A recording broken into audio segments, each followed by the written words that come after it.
Bonjour, nous recevons aujourd'hui Laurent Mallier, directeur général du CEA Leti Minatech à Grenoble et également président de l'Association des Instituts Carnot. Laurent Mallier, bonjour. Bonjour. Alors, vous êtes depuis plus d'un an président de l'Association des Instituts Carnot. Quelle stratégie avez-vous décidé de mettre en place pour favoriser encore davantage la recherche partenariale avec les entreprises?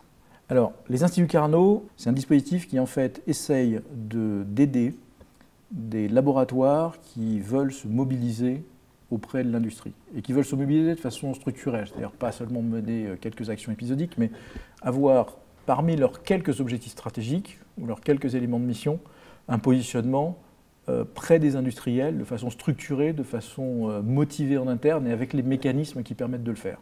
Alors, au niveau global, l'association elle regroupe les 34 membres sont les 34 instituts Carnot qui sont répartis sur le territoire, qui pèsent à peu près 15% de la recherche publique française.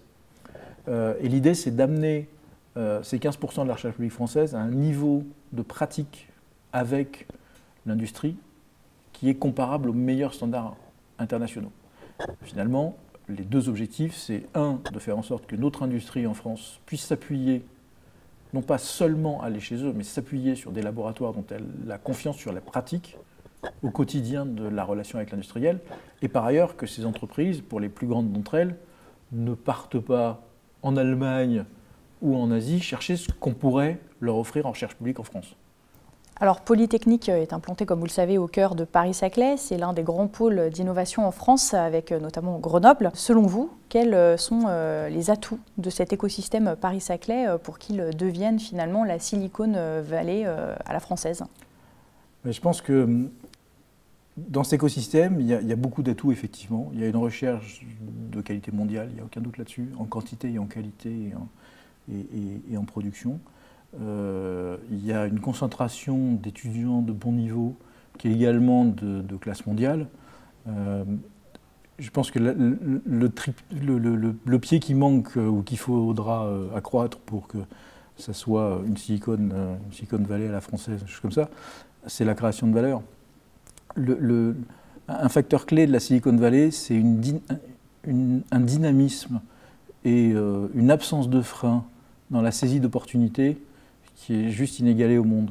S'il y a une opportunité de création de valeur, ils y vont et ils se rencontrent. Et la densité qui est réalisée, même si le trafic est compliqué dans la Silicon Valley, c'est la densité de la Silicon Valley où en une demi-heure de temps, on peut trouver un client, un fournisseur, un partenaire.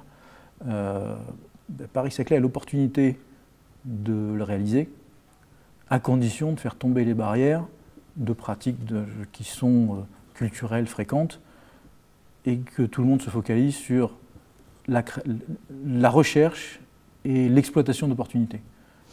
Alors, vous êtes polytechnicien et docteur en physique-chimie. En quoi votre passage à l'IX et notamment la formation à la recherche qui est dispensée au sein de l'école a-t-elle orienté votre choix de carrière?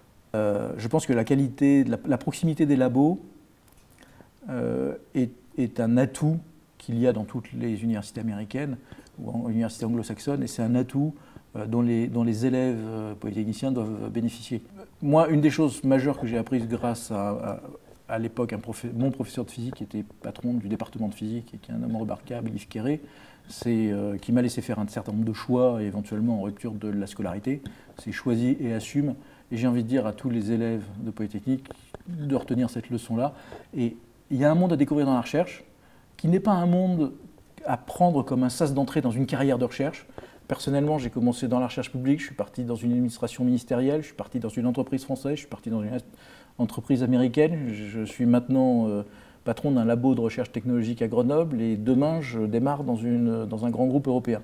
Les barrières sont juste faites pour être franchies.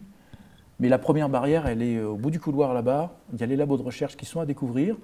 Ce n'est pas l'alpha et l'oméga de la recherche française. Il y a bien plus, encore un peu plus loin. Mais ça vaut la peine d'être découvert. Et passer par la recherche à un moment de sa vie, c'est quelque chose d'enrichissant. Ça ouvre sur des tas de problématiques, de même que passer par l'industrie, de même que passer par un tas d'endroits. Je vous remercie, Laurent Mallier. Merci beaucoup.